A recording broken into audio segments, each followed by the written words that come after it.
What's up, YouTube people? Today we are working on a Cadillac V Series, the same line as my homies, and we are doing the snout gizmo on it. Pain in the ass. Gotta take off a lot of weird shit. No.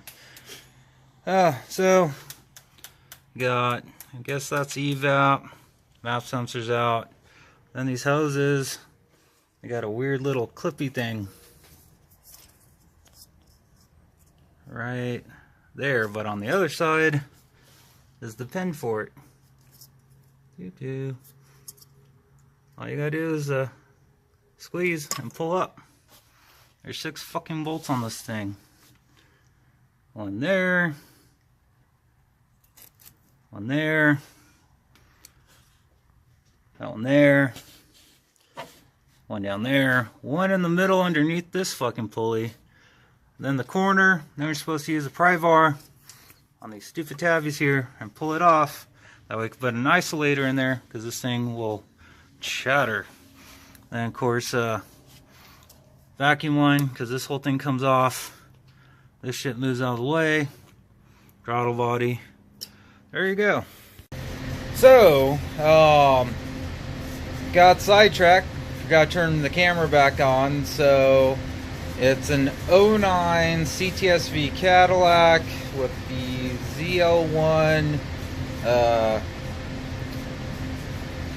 charge hat and core and some AN fittings and stuff like that. Other than that, the motor's pretty stock. So factory, they have this coupler that looks like this.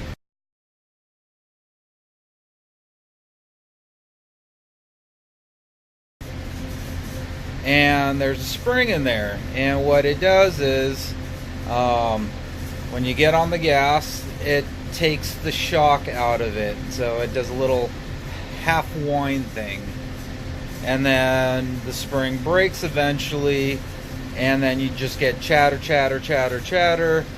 and it doesn't sound good. Plus, a lot of people feel that the spring cuts into the middle of the shaft, which is more of a placeholder than anything. The 3 pins on the snout and the 3 pins on the blower is what really takes all the load. But yeah, so my buddy wanted to take it out and put a solid one that looks like this.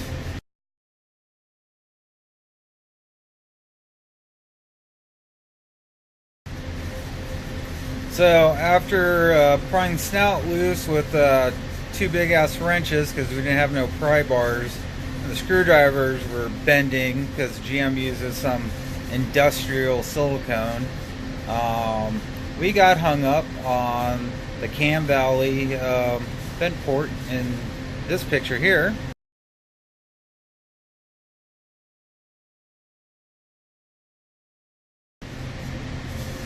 Which we had to take the blower off, which isn't that big of a deal. It's all 10mm and 8mm bolts. So removed all the blower hat bolts, as in this diagram here.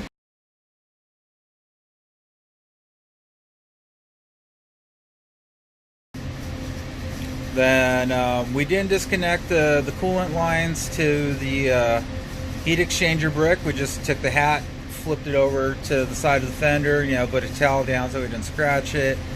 And then there's 10 8mm bolts that hold the intake slash blower down, as in this diagram here.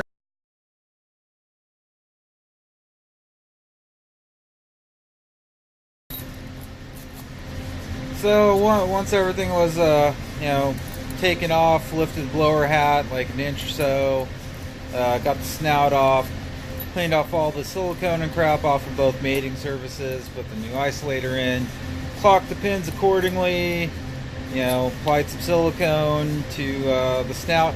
Like I said, I like to rub it in, make sure it sticks, and yeah, reattach it, put the 6 bolts in, snout, you know, lowered the blower back down, put those 10 bolts in, you know, they're all 8 mils, you know, don't have to torque them too much. I think it was like 18 inch-pounds or something stupid like that. It was really low. Put the hat back on, put those bolts in. Since the lower, or the blower intake has those newfangled angled rubber foamy seals, and they were new, we just reused them. The blower hat has a big old, you know, seal on it too, so just reuse that because that thing's fairly new. And put the belt on, reconnected shit, and yeah, boosting happily along. You know, this was a preventive maintenance measure since he just had the blower serviced, so it won't break again, and or the isolator, the factory won't break again. And yeah, hopefully he'll pulley it and do some other mods, and I'll actually try to take full videos of that if I'm doing the work. On that, sorry for all the background noise. There's a big industrial blower fan next to me. Side note, Honda runs 1,500 miles, hasn't blown up yet. So pays actually measure shit and not just slap it together on a whim. And thanks for watching. Like, subscribe. Hopefully I'll have some rotary bug content coming up in the next week or so. Until next time.